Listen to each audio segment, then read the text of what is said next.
रानो चिड़िया जैसे ही अपना कुल्हाड़ा पेड़ के ऊपर चलाती है, पेड़ से आवाज आती है, मत मारे मुझे, मत मारे, मैं मर जाऊंगी। सूखा पेड़ दूसरी तरफ गिरता है और पेड़ में से एक चमकती हुई चिड़िया निकलती है। छोटी चिड़िया, तुम कौन हो? मैं एक जादुई चिड़िया हूँ। मैं यहाँ आराम करने के लिए मीठी नींद सोई थी कि आपने इस पेड़ को काट दिया। अगर किसी ने मुझे देख लिया तो सब मेरे पीछे पड़ जाएंगे। चमकती चिड़िया, आप परेशान ना हो, मैं सबसे छुपाकर आपको अपने घर ले जाती हूँ। फिर रानो चिड़िया उस चमकती हुई चिड़िया को एक थैली में बंद करके अपने साथ अपने घर ले जाती है। मम्मा, ये कौन है? ये आपकी नई सहेली है। लेकिन मम्मा, ये चिड़िया तो चमक रही है। मैं एक जादुई चिड़िया हूँ, मैं नहीं मानती। पहले अपने जादू से मुझे समोसे ला कर दो, फिर मैं मानूंगी। वो चमकती हुई चिड़िया अपने जादू से गरम गरम समोसे लाती है। ये रहे आपके गरम गरम समोसे। मम्मा, ये तो सच में जादुई चिड़िया है। गुड़िया बेटी, अब किसी को बाहर जाकर मत बताना। अगर किसी को पता चल गया तो पक्षी तंग करेंगे। रानो चिड़िया के तो दिन ही बदल जाते हैं। वो जिस चीज़ की भी इच्छा करती, चमकती चिड़िया अपने जादू से वही चीज़ ले आती। एक दिन रानो चिड़िया कपड़े सिलाई कर रही थी। आंटी, ये क्या कर रही हैं आप? बेटी, मेरे पास टाइम नहीं है, मैं पक्षियों के कपड़े सिलाई कर रही हूँ। कल ये सारे कपड़े देने हैं। आंटी जी, आप आराम से जंगल की सैर करें, ये काम आप मुझ पर छोड़ दें। मम्मा चिड़िया भी थक चुकी थी। वो कपड़े एक तरफ रख देती है। तो फिर ऐसा ना हो कि कल तक ये कपड़े सिलाई ना हो और पक्षी मेरे गले पड़े आकर। ऐसा नहीं होगा, मैं अपने जादू से रात को ये सारे कपड़े सिलाई कर दूंगी।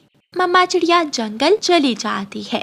गुड़िया, आप कहाँ जा रही हो? मैं गौरी आंटी के घर जा रही हूँ। रुको रुको, तुम्हारे शूज टूटे हुए हैं, ये शूज उतार दो। गुड़िया वो शूज उतार देती है। दूसरे ही लम्हे चमकीली चिड़िया गुड़िया को नए शूज ला देती है। अब आप जा सकती हो। अपने नए शूज देखकर गुड़िया बहुत खुश होती है। नए शूज? गुड़िया, ये नए शूज तुमने कहाँ से लिए हैं? ये शूज मुझे मेरी दोस्त चमकीली चिड़िया ने अपने जादू से ला कर दिए हैं। गुड़िया भूल जाती है कि ये बात किसी को बतानी नहीं थी। जादू से? चमकीली चिड़िया, ये सब क्या है? गोरी कव्वी सोच में डूब जाती है। रात को गुड़िया और चमकती चिड़िया जाग रही थी। सिलाई मशीन खुद ही चल रही थी और गुड़िया की मम्मा के सारे कपड़े सिलाई हो रहे थे। चमकती चिड़िया, ये तो आपने कमाल कर दिया, मम्मा सुबह खुश हो जाएंगी। कपड़े सिलाई करने के बाद गुड़िया और चमकती चिड़िया सो जाती हैं। कालू, मुझे गुड़िया ने बताया कि उनके घर में एक चमकती हुई जादुई चिड़िया है जो सारे काम कर सकती है। चलो हम जाकर देखते हैं। अगर वो चिड़िया हमें मिल जाए तो मजा ही आ जाए। कौवा और कव्वी अपने घर से निकलते हैं। चमकती चिड़िया की चमक खिड़की से बाहर आ रही थी। कालू, ये मैं क्या देख रही हूँ? ये तो सच में कोई चमत्कार है। गौरी, मैं धीरे से जाता हूँ और चमकती चिड़िया को उठाकर ले आता हूँ। कालू, ध्यान से जाना, ऐसा ना हो कि जादुई चिड़िया अपने जादू से तुम्हें पत्थर का बना दे। चमकती चिड़िया कब सोई थी? वो कौवों की बातें सुन रही थी। जैसे ही कालू कौवा चिड़िया के घर में आता है, चमकती चिड़िया उठ जाती है और अपना जादू कौवे पर करती है। कालू कौवा बच्चों के खिलौने में बदल जाता है। ये देखकर गोरी कव्वी वहाँ से भाग जाती है। कालू, मेरा कालू खिलौना बन गया, अब मैं क्या करूँगी? कौवे के बच्चे मुझे चुराने आए थे, अब बता कैसा लग रहा है तू? चिड़िया चिड़िया, मुझे माफ कर दो, मुझे फिर से कौवा बना दो। सुबह हो जाती है। गोरी कव्वी रोती हुई रानो चिड़िया के पास आती है। रानो चिड़िया रसोई में खाना बना रही थी। चिड़िया चिड़िया, मेरा कालू मुझे वापस दे दो प्लीज। गोरी, क्या पागल हो गई हो? मेरे पास तुम्हारा कालू कहाँ से आया? वो जो खिलौना गुड़िया और चमकती चिड़िया अपनी तरफ फेंक रही है, वो मेरा कालू ही है। ये सुनकर मम्मा चिड़िया हैरान हो जाती है और चमकती चिड़िया के पास जाती है। बेटी चमकती चिड़िया, ये खिलौना कहाँ से आया? आंटी, कव्वी आंटी सच ही बोल रही है, कालू कौवा ही है ये। रात मुझे चुराने आया था और मैंने इसे अपने जादू से खिलौना बना दिया। बेटी, इसे माफ कर दो, और इसे दोबारा कौवा बना दो। ये लालची कौवे हमारे पड़ोसी हैं। चमकती चिड़िया रानो चिड़िया की बात मान लेती है और अपने जादू से कालू कौवे को फिर से कौवा बना देती है। मैं ठीक हो गया। गौरी भागो, मैं फिर कभी भी चमकती चिड़िया को तंग नहीं करूँगा। कौवा और कौवी वहाँ से भाग जाते हैं। गुड़िया कौवों को भागता हुआ देख खूब हंस रही थी। प्यारे दोस्तों, इस कहानी को लाइक, अपने दोस्तों के साथ शेयर और चैनल को सब्सक्राइब करना बिल्कुल मत भूलना। आपका धन्यवाद। गुड़िया बहुत समझदार चिड़िया थी। वो अपनी माँ की मदद करने का कोई ना कोई नया तरीका ढूंढती थी। माँ, आप इतने स्वादिष्ट पकोड़े बनाती हैं, आप मुझे पकोड़े बनाना सिखा दें। मैं घर के पास ढाबा लगाकर पकोड़े बेचा करूँगी, ऐसे मैं अपनी माँ की मदद कर सकूँगी। बेटी, ये बहुत मुश्किल काम है, कैसे तू सारा दिन पकोड़े बेचा करेगी? माँ, मैं कर लूँगी, आप चिंता ना करें, बस मुझे पकोड़े बनाना सिखा दें। फिर गुड़िया अपनी मम्मा से पकोड़े बनाना सीख लेती है। गुड़िया की एक सहेली थी जो गुड़िया के पड़ोस में ही रहती थी। जब गुड़िया की सहेली गुड़िया से मिलती है तो गुड़िया उसे बताती है, सहेली, मैं कल से अपने घर के पास ठेला लगाकर पकोड़े बेचा करूँगी। पकोड़े बेचा करेगी? ये काम तो गरीब पक्षी करते हैं, इतना छोटा सा काम तू करेगी? कोई भी काम छोटा या बड़ा नहीं होता, मेहनत करने से हर काम बड़ा बन जाता है। तो फिर तू ही कर ऐसे बड़े बड़े काम। आज से तेरी और मेरी दोस्ती खत्म हुई। मैं एक पकोड़े बेचने वाली चिड़िया से दोस्ती नहीं रख सकती। गुड़िया की सहेली वहाँ से चली जाती है, मगर गुड़िया अपने फैसले पर पक्की रहती है। वो दूसरे दिन अपने घर के पास पेड़ के नीचे पकोड़ों का ठेला लगा लेती है। कुछ ही देर में गुड़िया के पकोड़ों की खुशबू पक्षियों को खींच लाती है और वहाँ भीड़ लग जाती है। मुझे पहले दो पकोड़े, मैं पहले आई हूँ। मैं पहले आई हूँ। लूसी आंटी और हरियाली तोती, आप सब चिंता ना करें, पकोड़े सबको मिलेंगे। थोड़ी देर बाद गुड़िया की सहेली मीना वहाँ से गुजरती है और गुड़िया उसे आवाज देती है, मीना सहेली, आओ पकोड़े खा लो। खबरदार, जो फिर कभी मुझे सहेली कहा तो मेरी तेरी दोस्ती खत्म हुई। अब दोबारा मुझे आवाज न देना। मीना गुस्से में वहाँ से चली जाती है। ऐसे दिन गुजरते गए और फिर एक दिन मीना की शादी होती है, मगर मीना अपनी शादी पर भी गुड़िया को इनवाइट नहीं करती। मम्मा, आज मेरी सहेली मीना की शादी है, उसने मुझे बुलाया तक नहीं, मगर मैं गिफ्ट लेकर उसे शादी की शुभकामनाएं जरूर देने जाऊंगी। हाँ बेटी, आप ये गिफ्ट ले जाओ और मीना से मिल आओ। गुड़िया अपनी सहेली के लिए गिफ्ट लेकर उसके घर जाती है। चली जाओ, तुम यहाँ क्या करने आई हो? मेरे ससुराल वाले आते ही होंगे, क्या कहेंगे वो कि मेरी सहेली एक पकोड़े बेचने वाली है? मीना सहेली, मैं तेरे लिए गिफ्ट लेकर आई थी। मीना गुड़िया का गिफ्ट उठाकर बाहर फेंक देती है। मेरी शादी बहुत अमीर घर में होने जा रही है, मुझे तेरे जैसी पकोड़े बेचने वाली के गिफ्ट्स की कोई जरूरत नहीं है, चल भाग यहाँ से। गुड़िया रोती हुई वहाँ से चली जाती है। मीना की शादी हो जाती है और वो ब्याह कर अपने पति के साथ चली जाती है और गुड़िया फिर से अपने काम में लग जाती है। 2-4 दिन तो मीना का पति मीना के साथ अच्छा व्यवहार करता है, मगर फिर वो मीना से लड़ाई शुरू कर देता है। उठ, अब तेरे पंखों की मेहंदी उतर गई है, जाओ मेरे लिए भोजन लेकर आओ। पति जी, आप तो बहुत अमीर हैं, माँ ने बताया था कि आपके अंगूरों के खेत हैं। वो सब तो मैंने शादी करने के लिए झूठ बोला था। जाओ अपना दाना खाओ और मेरे लिए ले आओ। मीना ने तो कभी काम किया ही नहीं था, इसलिए वो दाना लेने जब जंगल जाती है तो उसे बहुत परेशानी होती है। वो शाम को खाली हाथ ही वापस लौट आती है। बेशरम, तू सुबह से गई है, मैं भूख से मर रहा हूँ और तू खाली हाथ ही वापस आ गई। मीना का पति मीना को मारने लगता है। मुझे मत मारिए पति जी, मैं कल दाना ले आऊंगी। चल जा, और मेरे लिए चाय बना कर ला। मीना को तो चाय बनाना भी अच्छे से नहीं आती थी। मीना जब चाय लेकर आती है, छी, ऐसी बकवास चाय तो कोई जानवर भी ना पिए। चल दफा हो जा मेरी नजरों से, वरना बहुत मारूंगा तुझे। ऐसे मीना की जिंदगी बहुत मुश्किल हो जाती है और फिर एक दिन मीना का पति दारू पीकर घर आता है और उसे मारना शुरू कर देता है। मीना फैसला करती है कि वो अब उस घर में नहीं रहेगी। वो उस शाम अपने घर वापस चली जाती है।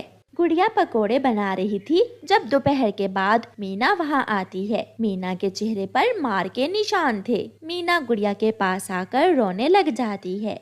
मीना, मीना सहेली, क्या हुआ? तुम रो क्यों रही हो और तुम्हारे चेहरे पर ये निशान कैसे हैं? गुड़िया सहेली, मुझे माफ कर दो। मैंने कभी तुम्हारी बातों पर ध्यान न दिया था। अपनी जिंदगी में मेहनत करने की बजाय अमीर पक्षी से शादी करना चाहिए, मगर मेरा पति मुझे बहुत मारता है। वो मुझ पर बहुत अत्याचार करता है। चुप हो जाओ सहेली, आज से तू भी मेरे साथ यहाँ काम करेगी। जब मेरी सहेली मेरे साथ काम करेगी तो मेरे पकोड़े और भी स्वादिष्ट बन जाएंगे। फिर ऐसे मीना अपनी सहेली गुड़िया के साथ मिलकर पकोड़े बेचने लगती है। प्यारे दोस्तों, इस कहानी को लाइक, अपने दोस्तों के साथ शेयर और चैनल को सब्सक्राइब करना बिल्कुल मत भूलना। आपका धन्यवाद। चिड़िया ने अपनी एक बकरी रखी हुई थी। चिड़िया की बकरी बहुत अच्छी बकरी थी। वो चिड़िया को दूध देती। चिड़िया अपनी बकरी के दूध से चाय बनाती और मीठी मीठी खीर। जब भूख लगती तो दोनों चिड़िया और उसकी बकरी अपने भोजन की खोज में चली जाती। बकरी बकरी, हम नदी के पास जाती हैं। तुम वहाँ से हरी भरी घास खा लेना और मैं दाना ले लूंगी। चिड़िया चिड़िया, आज फिर वो बिल्ली मुझे घूर घूर कर देख रही थी। बकरी, तुम छोड़ो उस बिल्ली को, और हाँ, अगर कहीं रास्ते में वो बिल्ली मिले तो रास्ता बदल कर गुजर जाना। दोनों भोजन लेने चली जाती हैं। वो काली बिल्ली गोरी कव्वी की थी। जैसी गोरी कव्वी ऐसी ही गोरी कव्वी की बिल्ली थी। म्याऊ म्याऊ, मालकिन मालकिन, मुझे भूख लगी है। म्याऊ। तुम बिल्ली हो, किसी का भी भोजन चुरा कर खा सकती हो। जाओ और किसी के घर से कुछ चुरा कर खा लो। मैं तो चली अपना दाना लेने। वो बिल्ली घर से निकलती है। वो सीधी तोते के घर में जाती है। तोता घर पर नहीं था। बिल्ली तोते का अमरूद खाती है और मियाऊ मियाऊ करती हुई वहाँ से भाग जाती है। रास्ते में जाते जाते गोरी कव्वी की बिल्ली को फिर से भूख लग जाती है। म्याऊ, ये घर चिड़िया का है और मेरी मालकिन गोरी कव्वी को चिड़िया बहुत बुरी लगती है। मैं आज चिड़िया के घर से भी भोजन चुरा लेती हूँ। मालकिन बहुत खुश होगी। म्याऊ। ऐसा सोचकर गोरी कव्वी की बिल्ली चिड़िया के घर में जाती है और चिड़िया का रखा हुआ सारा ही दूध पी लेती है। जब गोरी कव्वी की बिल्ली चिड़िया के घर से निकल रही थी तो चिड़िया की बकरी उसे देख लेती है। ये बिल्ली यहाँ क्या कर रही है? ये जरूर हमारे घर से कुछ चोरी करने आई होगी। बकरी भाग कर जाती है और अपनी मालकिन चिड़िया को बताती है।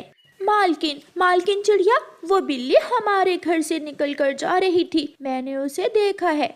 वो हमारे घर क्या लेने आई होगी?